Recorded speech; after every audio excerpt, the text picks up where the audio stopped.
नमस्कार, स्वागत है आपका। अगर त्योहारों के मौके पर हिंसा और बवाल की घटनाएं होने लगे तो फिर लोग क्या करें। दरअसल राजस्थान के जोधपुर में जो कुछ हुआ है उसके बाद ये सरकारों को सोचने के लिए मजबूर होना पड़ेगा कि इस तरह की परिस्थितियों से निपटे तो कैसे निपटे। क्योंकि हाल के दिनों में जिस तरह की घटनाएं हुई है, चाहे मध्य प्रदेश में हो, दिल्ली में हो, या फिर जिस तरीके से राजस्थान में हुआ है, वो समझने की ज़रूरत है कि आखिरकार ये घटना हुई क्यों, और हुई तो क्या फिर सरकार काबू करने की स्थिति में है या फिर नहीं है। जिस तरीके से सरकार, राजस्थान सरकार के पसीने छूट रहे हैं इस तरीके के बवाल को हैंडल करने में, उससे पता लग रहा है कि परिस्थिति कितनी गंभीर हो गई थी।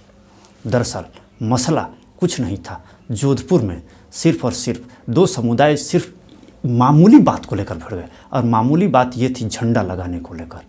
परशुराम जयंती पर एक पक्ष भगवा झंडा लगा कर रखा हुआ था जोधपुर में, और दूसरे पक्ष को ये मंजूर नहीं हुआ, उसने वो झंडा हटाकर एक विशेष इस्लामिक प्रतीक वाला झंडा लगा दिया। बस इसी बात को लेकर बवाल हो गया, और बवाल इतना बढ़ा कि फिर जोधपुर तो छोड़िए, कई शहरों में राजस्थान के कर्फ्यू लगाने की नौबत आ गई।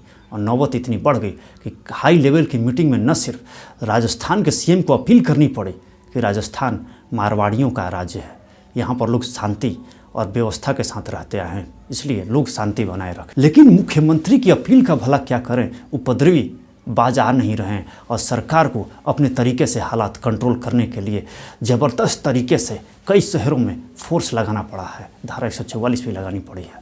तो फिर समझने की ज़रूरत ये है कि आखिर ये नौबत आई क्यों। क्या राजस्थान सरकार को पहले से पता नहीं था कि इस तरह की धार्मिक उन्माद की घटनाएं हो सकती है जिस तरीके से देश के दूसरे हिस्सों में हो रही थी, या फिर राजस्थान सरकार ये मान के निश्चिंत थी कि यहाँ पर कुछ हो ही नहीं सकता। क्योंकि अगर दूसरे राज्यों की बात करें तो केंद्रीय मंत्री गिरिराज सिंह ने टिप्पणी करी, अगर मामला उत्तर प्रदेश का होता, मध्य प्रदेश का होता तो अब तक उपद्रवियों का इलाज हो चुका होता। लेकिन यहाँ तो राजस्थान सरकार ये खुद ही पत्थर फेंकवा रही है। निश्चित तौर पर राजस्थान सरकार पर बेहद संगीन इल्ज़ाम है कि आखिरकार सरकार कर क्या रही है। क्योंकि अगर सख्त रुख की बात करें तो जिस तरीके से पिछले दिनों योगी आदित्यनाथ ने बुलडोजर, बाबा बुलडोजर की छवि बना रखी है, और जो उपद्रवी हैं उनको साफ कह रखा है, अगर दंगा आपने किया तो वसूला आपसे जाएगा। और योगी ने ये कर दिखाया, और कुछ इसी तर्ज पर मध्य प्रदेश में भी घटनाएं का जवाब सरकार दे रही है। लिहाजा उपद्रवियों में वहाँ खौफ है, लेकिन सवाल है कि क्या राजस्थान की सरकार से उपद्रवी डरते हैं। सबसे बड़ी बात और समझने की ज़रूरत ये है कि आखिरकार ये उपद्रवी खास तौर पर त्योहारों के मौके पर ही एकदम से एक्टिव क्यों हो जा रहे हैं, और हो रहे हैं तो पहले से एहतियात सरकार बरत क्यों नहीं रही। क्योंकि गिरिराज सिंह ने एक और टिप्पणी करी, और टिप्पणी में ये बात कही कि त्यौहार चाहे किसी भी समुदाय का हो, पत्थर हिंदुओं पर फेंका जाना एक रिवाज सा बनता जा रहा। सवाल है कि किया क्या जाए, क्योंकि उपद्रवियों पर जब तक सख्ती से निपटा नहीं जाएगा तब तक ये घटनाएं अगर होती रहे तो निश्चित तौर पर सोसाइटी के अंदर एक खौफ पैदा हो जाएगा कि आखिर वो त्यौहार मनाएं तो भला शांति के साथ कैसे मनाएं। क्योंकि त्यौहार किसी भी समुदाय का हो, शांति बेहद ज़रूरी है, और वो सरकार न दे सकी तो फिर सरकार के होने का मतलब क्या।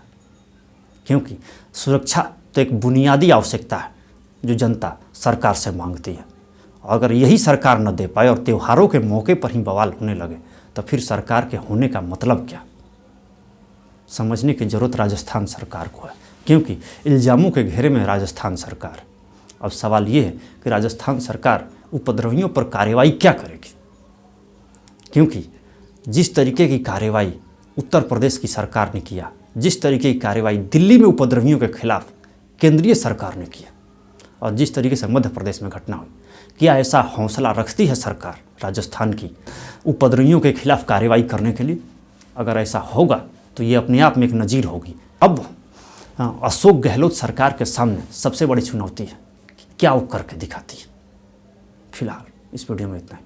बहुत बहुत धन्यवाद।